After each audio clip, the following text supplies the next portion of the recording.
சாமி சரணம், சாமியே சரணம் ஐயப்பா. 2025, 26ஆம் ஆண்டுக்கான மண்டல மற்றும் மகர விளக்குக்கான பெரிய பாதை அப்டேட் என்கிட்ட கேட்டிருந்தீங்க சாமி.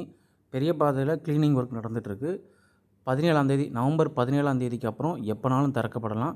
முன்னது ஒரு காலத்தில் பார்த்தீங்கன்னா, டிசம்பர் ஃபர்ஸ்ட் வீக் இல்லை நவம்பர் லாஸ்ட் வீக் தான் திறந்தாங்க. ஆனால் போன வருஷம் கார்த்திகை 1 திறந்துட்டாங்க.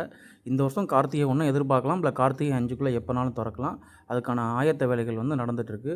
நல்லா தெரிஞ்சுக்கோங்க. ஒரு காலத்தில் இரவு நேரங்களில் பெருவழிப்பாதை உங்களுக்கு அனுமதி கொடுத்துட்ருந்தாங்க. இப்போ நீங்கள் எருமேலியில் ஆரம்பித்து கோழிக்காவு செக் போஸ்ட் வரைக்கும் நீங்கள் நைட் வந்துக்கலாம். அதுக்கப்புறம் ஒரு குறிப்பிட்ட டைம் வச்சுருப்பாங்க. ஒரு செக் போஸ்ட்டுக்கு ஒரு டைமிங் இருக்குது. அந்த டைமிங்க்கு அப்புறம் அலோவ் பண்ண மாட்டாங்க. நீங்கள் நைட்டு ஏதாவது ஒரு ஷெட்டில் நீங்கள் தங்கி இருந்துட்டு தான் உங்களுடைய பயணத்தை காலையில் தொடர வேண்டியிருக்கும். நீங்கள் தங்கக்கூடிய இடத்துல எல்லாமே சோலார் ஃபென்ஸ் போட்டு பாதுகாப்பாக கேரளா வனத்துறை பண்ணி கொடுத்துருக்காங்க. அதனால் பக்தர்கள் பெரிய பாதையில் வரக்கூடிய பக்தர்கள் இரவு நேரம் பயணத்தை மேற்கொள்ள முடியாது. சாயங்கால வேளைகளில் நீங்கள் பயணத்தை மேற்கொள்ள முடியாது. அது மாதிரி நீங்கள் பார்த்து வந்துக்கோங்க. இந்த ஒரு 10 நாள் இப்போ நவம்பர் எக்ஸாம்பிளுக்கு நவம்பர் 18 ஆரம்பித்தாங்கன்னா நவம்பர் 28 சம்திங் வரைக்கும் உங்களுக்கு கடைகள் ரொம்ப இருக்காது. அதையும் கொஞ்சம் பார்த்து பத்திரமா வாங்க.